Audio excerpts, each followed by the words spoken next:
کہ وہ لوگ جنہوں نے امام حسین رضی اللہ تعالی عنہ کو شہید کیا، کیا وہ اب بھی اس امید پر ہیں کہ وہ قیامت کے دن ان کے نانا کی شفاعت انہیں نصیب ہوگی؟ تم سب نے فرزند رسول صلی اللہ علیہ وسلم کو قتل کیا ہے، تم سب اس کے اندر برابر کے شریک ہو۔ حسین کے سر کی تعظیم اور تکریم کرنے کے سبب اسے جہنم کی آگ سے بچا لیا۔ بسم اللہ الرحمن الرحیم۔ ناظرین محترم، واقعہ کربلا انسانی تاریخ کا ایک ایسا واقعہ ہے جس کو آج بھی یاد کر کے انسان کی آنکھوں سے آنسو جو ہیں وہ نہیں تھمتے۔ جب اللہ رب العزت کا خوف انسان کے دل سے نکل جائے، حکومت وقت کا خوف انسان کے دل سے نکل جائے، تو پھر حالت یہ ہوتی ہے کہ وہ کوئی بھی ایسا کام کرنے سے درگزر نہیں کرتا کہ جس کی اسلام کے اندر، دین کے اندر ممانعت ہوتی ہے۔ جب ایک دل کے اندر اللہ رب العزت کا خوف موجود نہیں ہوتا، وہ ہر وہ کام کرنے کے لیے تیار ہو جاتا ہے جسے مالک کائنات نے روک رکھا ہوتا ہے، اور اللہ کا ڈر دل کے اندر نہ ہونے کی وجہ سے یہ کام تو کرتا ہے، لیکن اگر حکومت وقت کا خوف بھی دل کے اندر نہ ہو تو پھر وہی لوگ معاشرے کے اندر فساد برپا کر دیتے ہیں۔ اگر ہم اپنے انہی الفاظ کے ذریعے واقعہ کربلا کو اس نظر سے دیکھیں تو وہ لوگ جنہوں نے حضرت امام علی مقام امام حسین رضی اللہ تعالیٰ عنہ کو شہید کیا، ان کے دل کے اندر نہ تو اللہ رب العزت کا خوف تھا اور نہ ہی حاکم وقت کا ان کے اوپر خوف تھا۔ اگر اللہ رب العزت کا خوف ہوتا وہ یہ کام نہ کرتے، حاکم وقت کا خوف ہوتا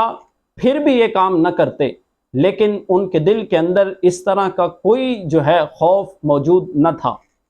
انہوں نے امام علی مقام امام حسین رضی اللہ تعالی عنہ کو شہید کیا۔ ناظرین محترم، دیکھیے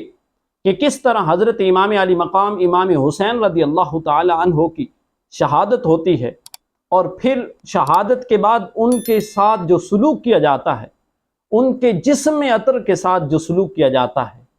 پہلے تو گردن کاٹی جاتی ہے، پھر آپ کے بدن سے کپڑوں کو جدا کیا جاتا ہے، پھر اسی بدن کی بے حرمتی کی جاتی ہے، آپ کے جسم سے کپڑوں کو اتار کر وہاں پر جو آپ کے جسم کے اوپر گھوڑے دوڑائے جاتے ہیں، آپ کی ہڈیوں کو توڑا جاتا ہے، آپ کے سر کو جسم سے علیحدہ کیا جاتا ہے، آپ کے رفقا کی لاشوں کے اوپر سے گھوڑوں کو دوڑایا جاتا ہے، اور پھر دیکھیے کہ کس طرح ان کو تکلیف دی گئی، اور پھر ان کے خانوادہ کے جو لوگ تھے، آپ کی جو صاحبزادیاں تھیں، آپ کے جو گھر والے تھے، پاک بیبیاں تھیں، ان کے خیموں کو کس طرح لوٹا گیا، کس طرح تقدس کو پامال کیا گیا۔ تو ناظرین محترم، کیونکہ ان کے دل کے اندر اللہ رب العزت کا خوف موجود نہ تھا، اور آپ کے سر انور کو یعنی حضرت امام حسین رضی اللہ تعالی عنہ کے سر مبارک کو خولی بن یزید کے ذریعے ابن زیاد کے دربار میں بھیجا جاتا ہے، اور باقی شہداء کے جو سر ہوتے ہیں قیس بن اشد اور شمر وغیرہ کے ساتھ ان کو روانہ کیا جاتا ہے، اور خود ابن سعد جو ہے یہ 10 محرم الحرام کی رات نہیں ٹھہرا، اور اس نے 11 محرم الحرام کو اپنے جتنے بھی لوگ تھے جو کربلا کے میدان میں مارے گئے ان کا جنازہ پڑھاتا ہے 11 محرم الحرام کو، لیکن وہ خانوادہ رسول کے افراد جن کی لاشوں کو کوئی پوچھتا تک نہیں، وہ پڑی رہتی ہیں، اور حضرت سیدہ زینب جب اس مقام پر گزرتی ہیں جہاں پر حضرت امام علی مقام امام حسین کو شہید کیا جاتا ہے، کہ وہ سامنے وہ منظر دیکھتی ہیں تو آپ سے وہ برداشت نہیں ہوتا، پکار کر کہتی ہیں یا رسول اللہ صلی اللہ علیہ وسلم، یا محمدہ یا محمدہ۔ اب حالت دیکھیے کہ سرکار کے خانوادہ کے ساتھ کیا سلوک کیا گیا۔ حضرت امام حسین کی بہن،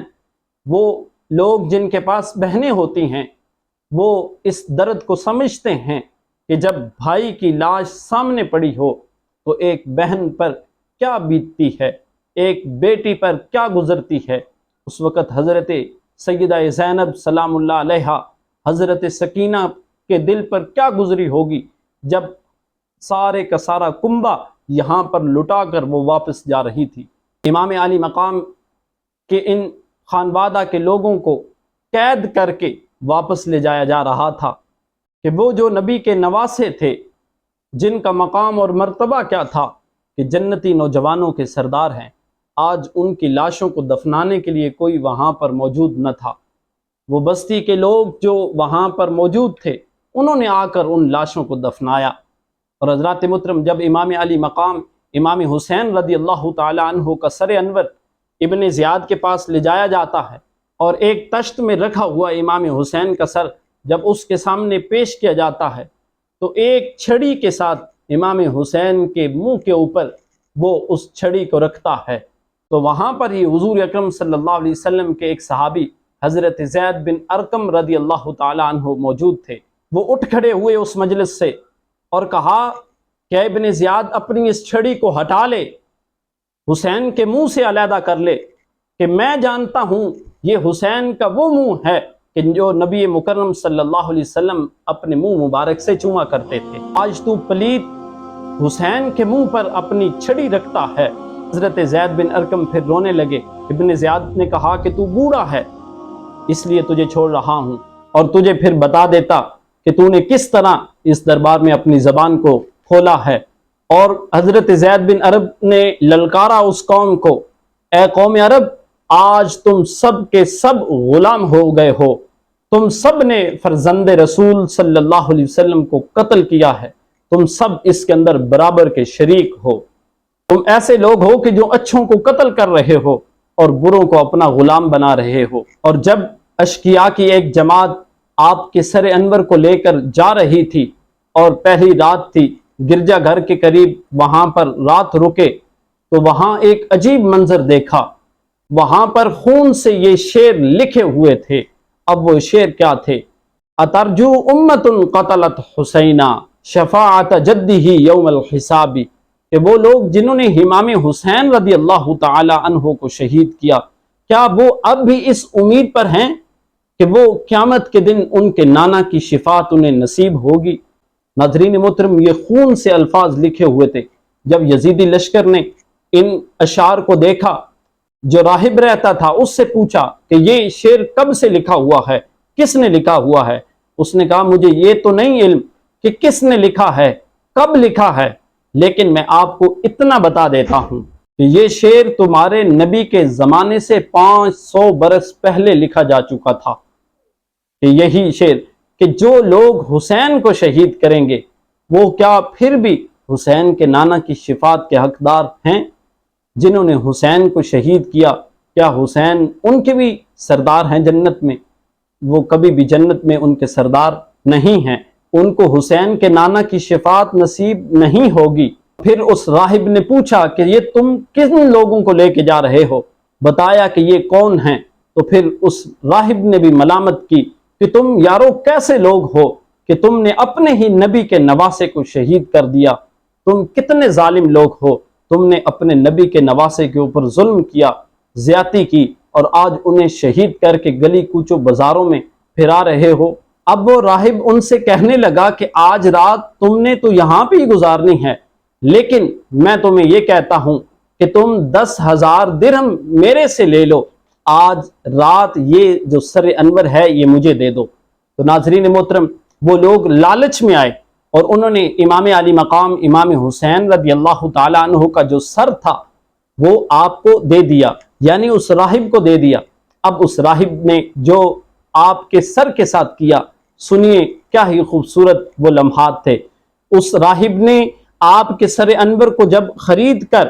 ایک دن کے لیے، ایک رات کے لیے اپنے پاس رکھا، وہ جو گرد و غبار آپ کے چہرے پہ پڑی تھی، آپ کے سر انور کے بالوں میں پڑی ہوئی تھی، آپ کے داڑھی مبارک کی بالوں میں تھی، سب سے پہلے اس کو دھوتا ہے،